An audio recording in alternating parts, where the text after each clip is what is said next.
გამარჯობა, მე ლელა კოტორაშვილი ვარ, ქართულის მასწავლებელი.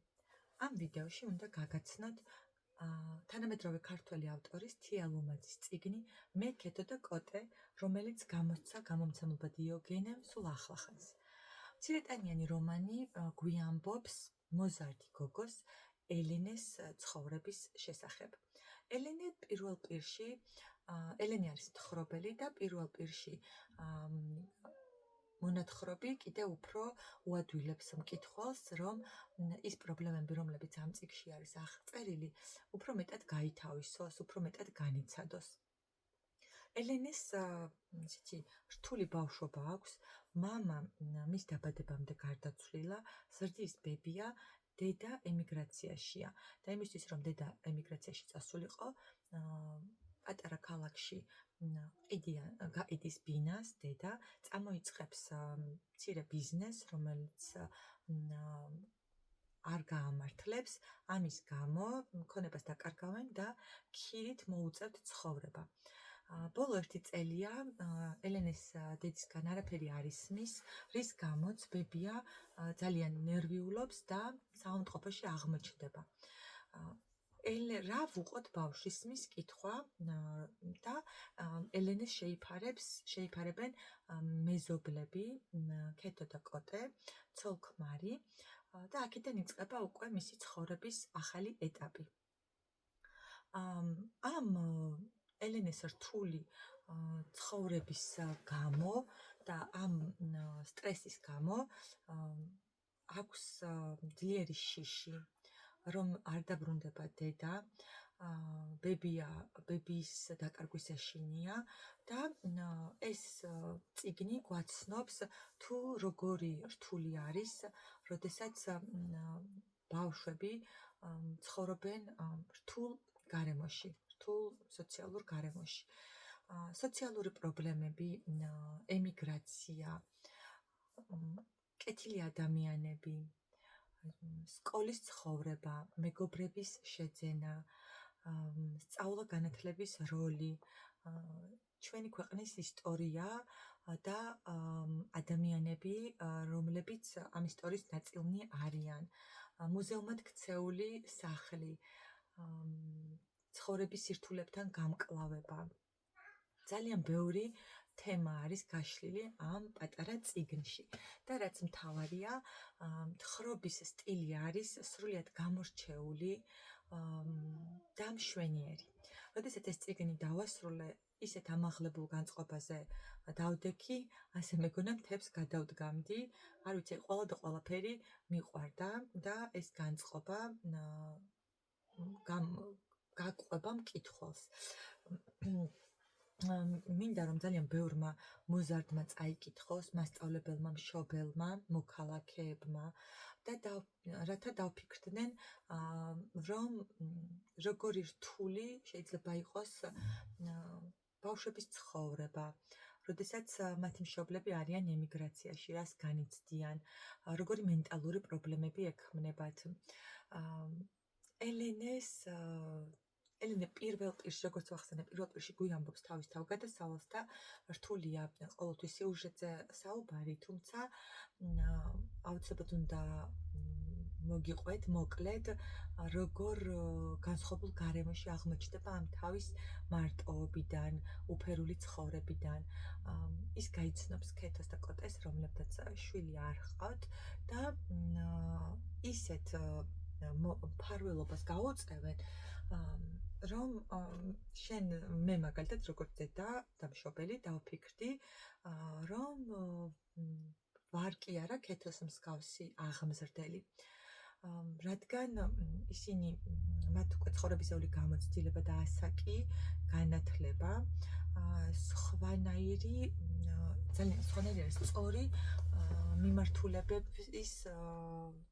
მიმართულებებით მიჰყავთ ელენეს პრობლემების მართვა, ელენესთან ურთიერთობა და ამ ყველაფერში მთავარ როლს ასრულებს ქეთო. ქეთო არის სიცოცხლით სავსე ადამიანი, ადამიანების მოყვარული, მიმღებელი, მიმღებლობა აქვს ძალიან მაღალი ხარისხის, ხოლო კოტე არის უფრო კარჩაკეტილი, სიტყვაძუნწი და მისი დამოკიდებულება ადამიანებისადმი რადიკალურად განსხვავდება. ელენეს უკვირს, რომ ასეთი განსხვავებული ხასიათის ადამიანები როგორ ცხოვრობენ ერთად და არ ვიცი, აი ეს გარემო, რომელიც ამ ქეთოს აქვს შექმნილი სახლში, შეიძლება ითქვას, ალბათ იშვიათი არის ჩვენს რეალობაში. მათი ბინა ჰგავს მუზეუმს, რადგან კოტე არ არის დაზუსტებული, მაგრამ როგორც ხვდებით, მისი წინაპრები საკმაოდ ცნობილი ადამიანები იყვნენ, საზოგადო მოღვაწეები, ალბათ და მათი ბინა სავსე არის ანტიკვარული ნივთებით, ისეთი უამაზესი ფარდები ჰკიდია და ფარდა ძალიან ისეთი მთავარ დეტალი არის ამ წიგნში, სწორედ ამიტომ მაქვს აი ამ ბალიშზე დახატული მწვანე ფარდა, რადგან როდესაც ელენეს ბებო ცუდად გახდება, მას უკვე ლაპარაკი აღარ შეუძლია, სიტყვებს ვეღარ ამბობს და ქეთო აწვეს თავის ოთახში, უყურებს ამ მწვანე ფარდას, რომელიც არის ესეთი ყვავილებით მწვანე ყლორტებით მოხარგული, მოხატული და ეს მზის შუქი ხომ ლურჯ მდინარესავით სხივად დაჰყვება ამ ფარდას. ქეთოსთვის ელენესთვის ეს ფარდა იქცევა ესე თავშესაფრის წარმოსახვითი სამყაროს კარად და ის წარმოიდგენს, რომ წევს ნავში და მდინარეში მიედინება. ერთი სიტყვით ეს მენტალური პრობლემები დაგვაფიქრებს ეს წიგნი, თუ როგორი რთული არის მოზარდების ცხოვრება დრო და დრო და ეს შეიძლება არა მარტო თქვათ ელენეს მსგავსად ემიგრანტი მშობლების გამო იყოს, არამედ სხვადასხვა მთელი რიგი პრობლემების გამო შეიძლება აღმოჩნდეს მოზარდი ასეთ რთულ სიტუაციაში. მე აღარ მინდა ვისაუბრო მეტი სიუჟეტზე, თავად გელით პირველად წაკითხვის ბედნიერება და ეს ქსოვილი, სამეტყველო ენა, რითაც არის მოქსოვილი ეს წიგნი, არის მართლაც დაუვიწყარი, შთაბეჭდილებების აღმწვრელი, ესთეტიკურად ძალიან დიდ სიამოვნებას მოგანიჭებთ და თხრობის სტილით, რომელიც მწერალს აქვს არჩეული, ძალიან საინტერესო, დახვეწილი და ისეთი დინამიკური არის. ელენე დრო და დრო მიმართავს პირველ პირში დედას, კოტეს, ქეთოს, თავის მეგობარს, ხან მესამე პირში წერს მათზე და აი ეს ადრესატებისადმი მიმართვის ფორმაც რომ იცვლება, კიდევ უფრო ისეთი ემოციური არის მკითხველისთვის ის ამბავი, რომელსაც გვიყვება ავტორი. ამ შემთხვევაში მთხრობელი ელენე. მე როგორც მასწავლებელი დავფიქრდი, თუ როგორ შეიძლება გამოვიყენო ეს წიგნი იმისთვის, რომ მოზარდთა ცნობიერება ავამაღლო და გადავწყვიტე, რომ წავაკითხო ჩემი შაბათის კლუბის მკითხველთა ბავშვებს 11-14 წლის მოზარდებს და გარკვეული თემებიც კი ჩამოვწერე, რომლებსაც შევთავაზებ მკითხვის პარალელურად, მაგალითად. ეს არის ალპინიზმი, რადგან კოტე არის ყოფილი ალპინისტი. ეს არის საზოგადო მოღვაწეების შესახებ ესეთი მინი ლექცია, აქ ნახსენები არის ამ წიგნში შალვა ნუცუბიძე, ივანე ჯავახიშვილი, ექვთიმე თაყაიშვილი, ნიკო ნიკოლაძე, დიმიტრი უზნაძე. და ვფიქრობ, რომ მათი მოკლე ბიოგრაფია, მათი საქმიანობა უნდა იცოდნენ მოზარდებმა. ასევე საინტერესო ეპიზოდი არის ქართულის მასწავლებელსა და ელენეს ურთიერთობა, რომელიც ეს ქართულის მასწავლებელი არის ელენეს მეგობარი, ქეთოს მეგობარი და სკოლაში რადგან ელენეს საუბარის შეწყვეტს, სკოლაში აღარ დადის და შინა კითხავს და თავ დადებულად ასწავლის ქართულიზმის უღლება, სერიებსა და მწკრივებს. და დრო და დრო ელენე სულ გამოყოფს თქვათ აი ფიქრისას რომელიმე ზმნას და იქვე ამბობს რომელი სერიისა და მწკრივის არის ეს ზმნა. აი ესე ფაქიზად, საინტერესოდ, მოხერხებულად ავტორი მკითხველს, მოზარდ მკითხველს გულისხმობ დააფიქრებს თქვათ ქართულ ზმნაზე. ასევე უნდა გამოვყო ფოტოალბომების როლი, რადგან ქეთოს და კოტეს ფოტო გარემო, სახლი, ოთახი მიმოფენილი არის წინაპრების ფოტოებით, მათ აქვთ ალბომები და ესეთი პირადი მაგალითით საუბრებით უფრო სწორად ცდილობენ რომ გაუღვივონ ცნობის მოყვარეობა ელენეს და ვფიქრობ ესეც ძალიან კარგი მეთოდი იქნება ბავშვების დასაფიქრებლად თუ როგორ შეიძლება გამოიყენონ თანამედროვე ტექნოლოგიებით საკუთარი მობილური ტელეფონები და თუნდაც გადაუღონ საყვარელ ადამიანებს ფოტოები და შემდგომ უკვე დაბეჭდონ და შეინახონ. რადგან აქ არის ერთი მონაკვეთი ელენეს თანდათან ბრაზიერევა გაუჩინარებული დედის გამო და სწორედ მაშინ როცა უკვე ძალიან გაუბრაზდი დედასეო კოტე დაიწყებს უჩვეულო კითხვებს, გამუდმებულ კითხვებს დედაჩემის შესახებ და მერე ლეპტოპს გახსნის და დაათვალიერებინებს დედის ფოტოებს. კოტე აიძულებს რომ შეარჩიოს ფოტოები და დაბეჭდოს ალბომში ჩააკრას. ასევე კიდევ უნდა გავამახვილო ყურადღება ნივთებზე, რადგან აქ ელენეს განათლებისთვის, თუ ახალი სამოსისთვის, ფეხსაცმელისთვის, თუ ფსიქოლოგისთვის მათ ფული სჭირდებათ, ასევე ელენეს დედის მოსაძებნად და თანდათან ყიდიან ანტიკვარულ ნივთებს და სამუზეუმო ექსპონატების ისტორიაზე შეიძლება ბევრი ვესაუბროთ ბავშვებს თუ ერთი ნივთი როგორ შეიძლება მოხვდა მუზეუმში ან რა თავგადასავალს ინახავს ამაზეც დავაფიქროთ.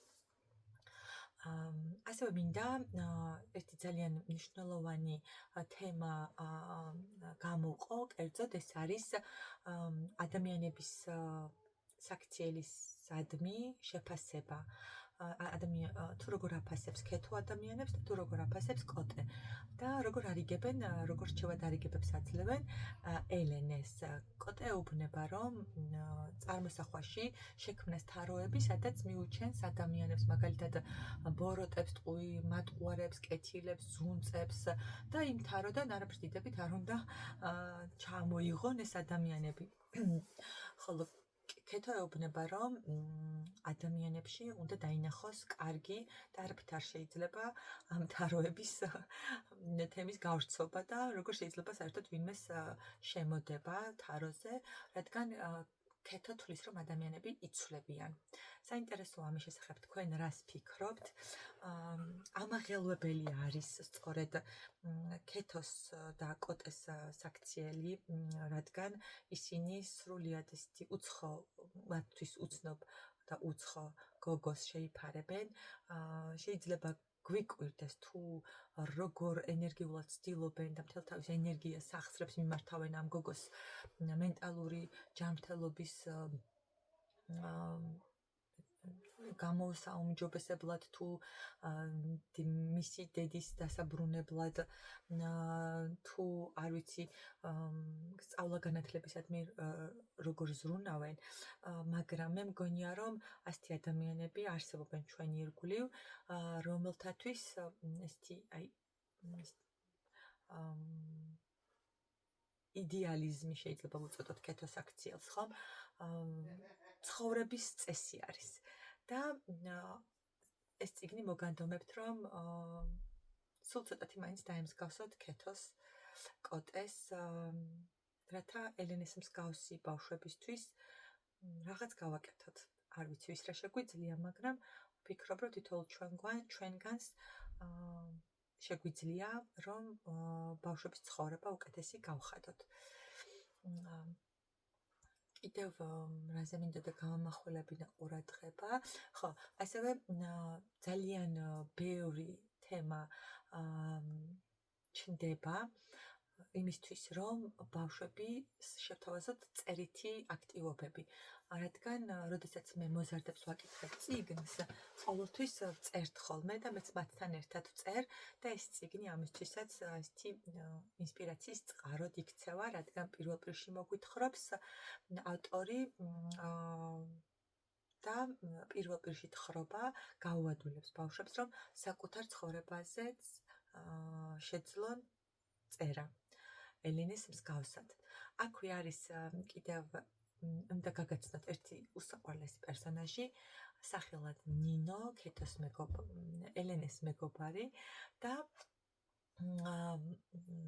არ ვიცი, ეს დამეგობრების ასეთი ლამაზი ისტორია, ერთ-ერთი ლამაზი ისტორია, რომელიც კი წამიკითხავს ლიტერატურაში, ხატრულ ლიტერატურაში. ელენე კარჩაკეტილი გახდება სკოლაში დაბრუნების შემდეგ, ვერავისთან ვერ პოულობს საერთო ენას, გაუცხოდება საკუთარ კლასელებს, მეგობრებს და ამ დროს ჩნდება მის ცხოვრებაში ნინო და ასე წერს ელენე. შემომიგლიჯა კარი და შემოვიდა. ნინოს გულისხმობს, დავახვედრე კედელი, მტვრევა დაუწყო. მერე მომდგა მე, გაყინულს და დრაკონივით ცეცხლი შემომაფრქვია და მეც ნელ-ნელა გავდნი, ბოლოს და ბოლოს მართლა ყინულისა ხომ არ ვიყავი. ნინო ხომ წეღან თემების ჩამონათვალში დამავიწყდა, მე თქვა თინეიჯერები და პოეზია. ერთხელაც აღმოაჩენს, რომ ნინო იცის ოთარ ჭილაძის ლექსი რა მოხდა თუ კი ვეღარ შევხვდებით და გაუკვირდება როგორ შეიძლება ასეთი ლექსები იცოდნენ ნინოსნაირმა გოგოებმა. საინტერესო იქნება იმაზე დაფიქრება. მოზარდების დავაფიქროთ. ასეთ დროს თქვა და კოტეს რომ გაიცნობს, მაშინ მოყვება ამ ლექსს ნინო, თემა მოიტანს ცხადია და თქვათ წარმოვიდგინოთ, რომ ხვდებიან კოტესნაირ მამაკაცს, ან ქეთოსნაირ ქალს და რომელ ლექსს მოყვებოდნენ, ან რომელ ლექსს ისწავლიდნენ სიამოვნებით ზეპირად. ასევე ხო მინდა წაგიკითხოთ ბოლო ეპიზოდი, ჩემი საყვარელი ეპიზოდი, რომელიც მომეწონა ამ წიგნში და ხშირად მახსენდება, როგორც უკვე თქვი, ქეთოს უყვირს მეშლება სახელები, ელენეს უყვირს ქეთოს და კოტეს ერთად ყოფნა, რადგან ორი სხვადასხვა ხასიათის ადამიანი არის და ნელ-ნელა თან ელენეს დამოკიდებულება იცვლება და ესეც საინტერესო იქნება მოზარდებისთვის, რომ ერთი შეხედვით თქვათ ისეთ გარემოში, რაც მათთვის მიუღებელია, ხომ შეიძლება ხდებოდეს ისეთი რამ, რაც მათ არ იციან და რაც შეიძლება იყოს კარგი. ადამიანების გაცნობა სჭირდება დრო და ხელაღებით მათზე ცუდი არასასრული წარმოდგენის შექმნისგან თავი უნდა შევიკავოთ, ამასაც სწავლა უნდა. საკმარის იყო გამეფიქრა ამათ ნეტა როგორ გაძლეს ამდენი ხანი ერთად მეთქი, მოულოდნელად საოცარ სცენას შევესწრებოდი. მაგალითად, თეთრეულის გაჭიმვას, გარეცხილ გამშრალ ლუგინის თეთრეულს ჩაკიდებდნენ ხელს ბოლოებში და ეკაჩებოდნენ, ჭიმავდნენ ხან სწორად, ხან დიაგონალზე და უცებ კოტე გაცილკდებოდა, მოკაჩავდა მაგრა თავის ბოლოს და ქეთოს წინ მიარბენინებდა თავისკენ. დაიცინოდნენ პატარა ბავშვებივით. ამ წყვილს, ამ ტარვალ ქალს და აუტანელ კაცს რაღაც ურთიერთობის საიდუმლო ჰქონდათ. სხვა რომ ვერ მიხვდებოდა ისეთი. და კითხვა, რომელიც მინდა რომ დაგისვათ, ამგვარია, ვინ არის თქვენს ცხოვრებაში ისეთი ადამიანი, ვინც საკუთარი თავის აღმოჩენაში გეხმარებათ და ისე ხედავთ, რომ საკუთარ თავს გაყვარებთ. ეს კითხვა დამებადა მაშინ, როდესაც ვფიქრობდი წიგნის დასრულების შემდეგ მთავარსათქმელზე და ამ წიგნის ესეთი ლაიტმოტივად რომ გასდევს მთავარი სათქმელი არის ალბათ ის, რომ ქეთოსნაირი ადამიანები,